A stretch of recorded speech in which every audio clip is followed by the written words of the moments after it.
पिछले वीडियो में कुछ रागों के बारे में बताया था। तो जो ठुमरी, ठप्पा, ध्रुपद, धमार, ये जितने भी अपने में क्वेश्चन आते हैं तो उनका आंसर किस तरह से देना है उनको थोड़ा सा ध्यान में रखना पड़ता है। तो जैसे कि ये बात अगर करें किसकी, गीत की,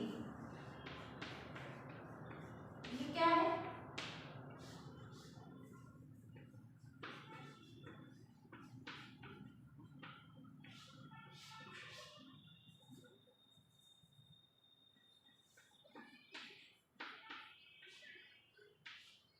अभी एक छोटा सा क्वेश्चन है कि गीत की परिभाषा देते हुए उसके बारे में थोड़ा सा बताएं। तो थोड़ा सा में क्या बताएंगे कि उसके जो शब्द हैं, जैसे कि स्वर, बोल, चिन्ह, जो आपको कल बताया था राग विराग में, जब तक आपको ये तीनों चीजें क्लियर नहीं होंगी तो आप उसकी बंदिश नहीं लिख सकते, चाहे वो स्थाई की हो या फिर अंतरे की हो। उसके लिए क्या करना है, पहले ये समझ लें कि उसके स्वर क्या है, बोल क्या है और उसके चिन्ह क्या है, तभी वो जो आपके साथ बजाने वाला होगा वो भी अच्छे से बजा सकता है और आपको खुद भी समझा सकता है। अब गीत क्या है, गीत में सबसे पहले कहा जाता है कि गीत के शब्द सार्थक और निरर्थक भी होते हैं। मतलब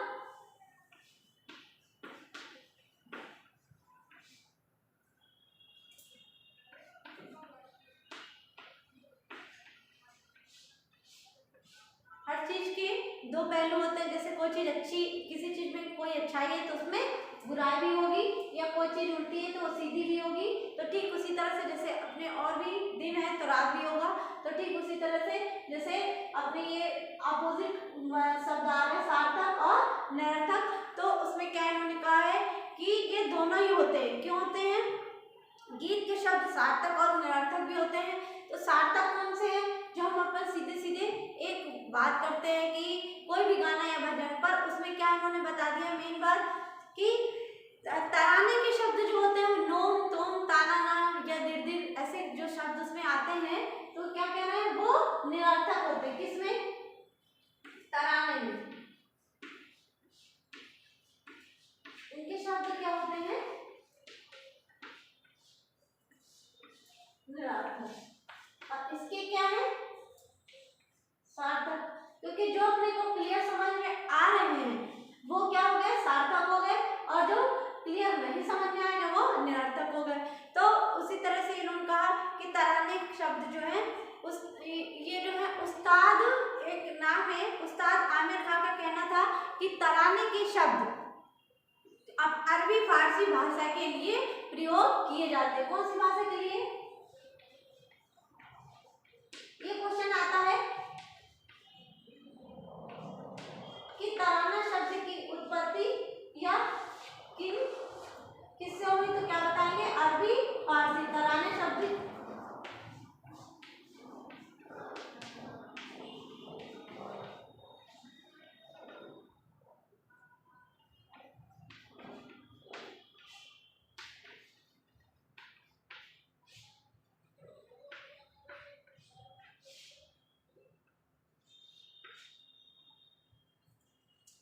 तो ये जो क्वेश्चन है तो उसी तरह से इसमें क्या लिखेंगे कि जो गीत है उसकी जो संरचना है वो बहुत ही सुंदर होती है और उसको बहुत ही अच्छे से, यानी कि गंभीर, या ये भी कह सकते हैं जो गीत है उसकी प्रकृति जो है वो गंभीर है।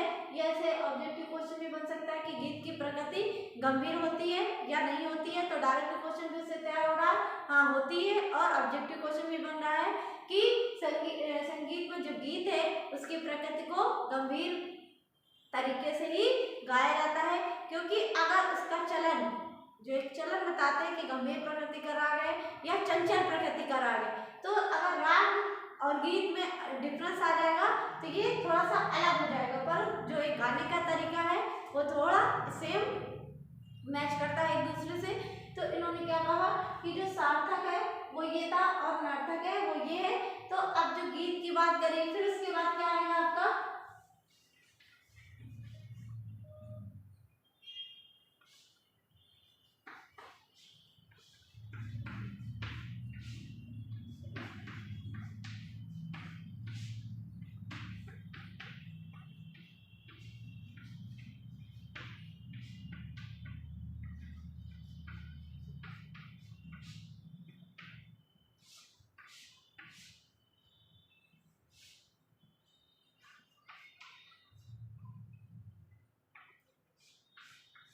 ये आपकी सबसे आखिरी में आती है, जैसे गीत है, ठुमरी है, ठप्पा है। तो ये क्वेश्चन बस इसी तरह से आता है कि गीत की परिभाषा दीजिए या ठुमरी की परिभाषा दीजिए या ठप्पे की परिभाषा दीजिए। तराने की परिभाषा देते हुए उसके आलाप और बोल या तान कुछ भी पूछ सकते हैं। फिर ध्रुपद, ध्रुपद अपने सिलेबस के अंदर ही आता है, तो उसकी भी परिभाषा आती है कि ध्रुपद क्या है। तो ध्रुपद का एक छोटा सा ऑब्जेक्टिव क्वेश्चन हर बार रिपीट होता है कि ध्रुपद एक जोरदाना मर्दाना गीत है। इसको गाने के लिए बहुत ही शांति की आवश्यकता होती है और बहुत ही रियाज की आवश्यकता होती है, क्योंकि इसके स्वर बहुत ही गंभीर प्रकृति के होते हैं। फिर इन लोगों का जो धमार होता है, तो धमार भी ठीक उसी तरह से होता है। और लास्ट में जो आता है रागे, तो रागों में क्या करना है, रागों में कुछ नहीं करना पड़ता है, सिर्फ उसको ये राग का परिचय याद करके उसके आरोह अवरोह पकड़ के बारे में बता के फिर उसके बाद में तब उसकी बंदिश शुरू कर देते हैं।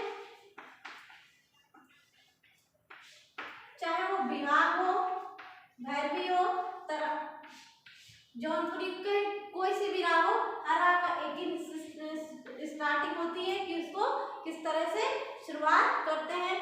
फिर जैसे कि कहते हैं कि भारतखंड के स्वरलिपियों में मीण के लिए, मीण का ये जो एक चिन्ह है, किसका है ये, मीण का, भारतखंड जी की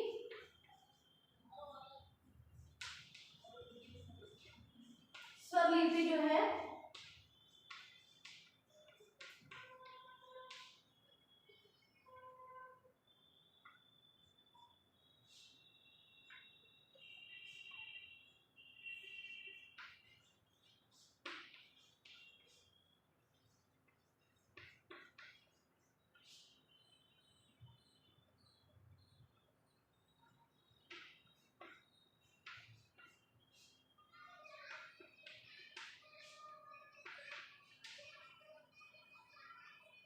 मीण का प्रयोग होता है।